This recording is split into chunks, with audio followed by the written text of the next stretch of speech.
Hello students, welcome to my YouTube channel. দেখো, আজকে আমরা পড়ব গড়াই নদীর তীরে। লিখেছেন জসিমউদ্দিন।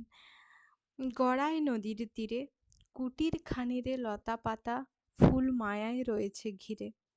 বাতাসে হেলিয়া আলোতে খেলিয়া সন্ধ্যা সকালে ফুটি। উঠানের কোণে বুনো ফুলগুলি হেসে হয় কুটি কুটি।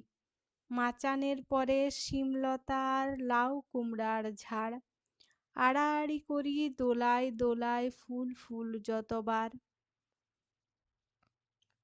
তল দিয়ে তার লাল নোটে শাক মেলিছে রঙের ঢেউ। লাল শাড়িখানি রোদে দিয়ে গেছে এ বাড়ির বধূকেও। মাঝে মাঝে সেথা এঁদো ডোবা হতে ছোট ছোট ছানা লয়ে ডাহুক মেয়েরা বেড়াইতে আসে গানে গানে কথা কয়ে। গাছের শাখায় বনের পাখিরা নির্ভয়ে গান ধরে। এখনো তাহারা বোঝেনি হেথায় মানুষ বসত করে। মটরের ডাল মুসুরের ডাল কালিজিরা আর ধনে লঙ্কা মরিচ রোদে শুকাইছে উঠানেতে সযতনে। লঙ্কার রং মুসুরের রং মটরের রং আর জিরা ও ধনের রঙের পাশেতে আলপনা আঁকাকার। যেন একখানি সুখের কাহিনী নানান আখরে ভরি। এ বাড়ির যত আনন্দ হাসি আঁকা জীবন্ত করি। সাঁঝ সকালে রঙিন মেঘেরা এখানে বেড়াতে এসে কিছুক্ষণ যেন থামিয়া রয়েছে এ বাড়িরে ভালোবেসে। দেখো, এটা বিশ্লেষণ করছি।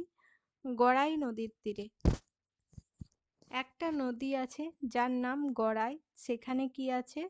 গড়াই নদীর তীরে আছে কুটির খানিরে লতা পাতায় ফুল মায়ায় ঘিরে রয়েছে। একটা কুটির আছে। কুটির মানে ছোট মাটির ঘর, ঠিক আছে? সেই ঘরটিকে লতা পাতা ফুল দিয়ে ঘিরে রেখেছে। বাতাস বাতাসে হেলিয়া আলোতে খেলিয়া সন্ধ্যা সকালে ফুটি। মানে একটা ফুল কি হচ্ছে, উঠোনের কোণে বুনো ফুলগুলি হেসে লুটোর পুটি খাচ্ছে বাতাসে, মানে দুলছে। হেলিয়া মানে দুলে, আর আলোতে খেলিয়া যেন আলোর সঙ্গে খেলা করছে। ঠিক আছে, তাহলে ফুলগুলি হেসে কুটি কুটি হয়। কুটিরের কাছে কি আছে? লতা পাতা ফুল এগুলি আছে। মাচানের পরে, পরে মানে উপরে, ঠিক আছে? শিমলতা আর লাউ কুমড়ার ঝাড়। তাহলে মাচানের উপরে আছে শিম লাউ কুমড়ো সব লতা। আর কি আছে? আড়াআড়ি করি দোলায় দোলায় ফুল ফুল যতবার। মানে আড়াআড়ি করে তারা কি করছে? দোলায় দুলছে, ঠিক আছে? তল দিয়ে তার লাল নোটে শাক মেলিছে রঙের ঢেউ। তার তলায় কি আছে? লাল রঙের নোটে শাক। লাল শাড়িখানি রোদে দিয়ে গেছে এ বাড়ির বধূকেও। তাহলে এই বাড়িতে যারা বাস করে সেই বউ এখানে লাল রঙের শাড়ি রোদে দিয়ে গেছে, ঠিক আছে? মাঝে মাঝে এঁদো একটা ডোবা আছে। এঁদো মানে একদম যে ডোবাটাতে পাঁকে ভর্তি, ঠিক আছে? এরকম একটা ডোবায় ছোট ছোট ছানা লয়ে ডাহুক মেয়েরা, ডাহুক একটা পাখির নাম, ঠিক আছে? সেই পাখিরা কি করতে? তার বাচ্চাগুলি নিয়ে এখানে বেড়াতে আসে আর গানে গানে কথা বলে, মানে কিচিরমিচির আওয়াজ করে। গাছের শাখায় বনের পাখিরা নির্ভয়ে গান ধরে, ঠিক আছে? তাহলে বাড়ির পাশে যতগুলি গাছ আছে সেই গাছের শাখায় বনের পাখিরা একদম নির্ভয়ে গান ধরছে।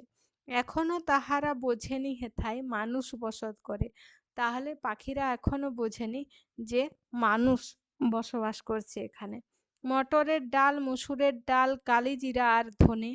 তাহলে তার উঠোনে দেখো কি কি আছে? মটর ডাল মুসুর ডাল কালো জিরা ধনে লঙ্কা মরিচ। লঙ্কা মরিচ দেখো একটা হাইফেন দিয়েছে, যাতে লঙ্কা মরিচ দুটো একটাই সব, মানে অর্থ, কিন্তু এখানে যে একটা ছন্দ আছে সেই ছন্দ মিলানোর জন্য লঙ্কা মরিচ শব্দটি ব্যবহার করা হয়েছে, ঠিক আছে? সে সযতনে উঠোনে কি করা হচ্ছে? রোদে শুকনো করা হচ্ছে। লঙ্কার রং লাল মুসুরের রং একটু কেমন গেরুয়া রঙের। মটরের রং হ্যাঁ গেরুয়া রঙই। মুসুরের কেমন রং? একটু অন্যরকম লাল, তাই না? মসুরের রং আর লঙ্কার রং আলাদা। মটরের রং হলুদ আর জিরা ধনে এদের রং একটু কি ধূসর বর্ণের, ঠিক আছে? সবগুলোর আলাদা আলাদা রং দেখা যাচ্ছে। আর উঠোনে এগুলো মেলা আছে, যেন এগুলো দিয়ে আলপনা দেওয়া হয়েছে সেই রকম বোঝানো হচ্ছে। ঠিক আছে? নানা আখর, আখর মানে অক্ষর। তাহলে এরকম একটা সুখের ঘরের ছবি কবি আঁকছেন। এই যে বাড়ির যত আনন্দ হাসি আঁকা জীবন্ত করি, কবি এঁকে সেগুলো জীবন্ত করছেন কি দিয়ে? নানান আখরে ভরে, নানান অক্ষরে। এই যে এই অক্ষরগুলিতে ভরে কবি কি বোঝাচ্ছেন? সেই বাড়ি কত সুখে আছে তার ছবি আঁকছেন কবি অক্ষর দিয়ে করে। অক্ষর দিয়ে করে ছবি আঁকা মানে এই যে লেখা। সাঁঝ সকালে রঙিন মেঘেরা সেখানে বেড়াতে এসে কি করে? কিছুক্ষণ থেমে যায় ওই বাড়িটাকে দেখার জন্যে, ভালোবাসে বলে সেই বাড়িটাতে থেমে একটু দাঁড়িয়ে নিয়ে তারপরে যায়। ঠিক আছে? বোঝা গেল? এরপরে আছে হাতে কলমে। হাতে কলমে আমরা পরের দিন করব পরের ভিডিওতে। আজকের ভিডিওতে এই পর্যন্তই। ভিডিওটি শেষ পর্যন্ত দেখার জন্য অসংখ্য ধন্যবাদ।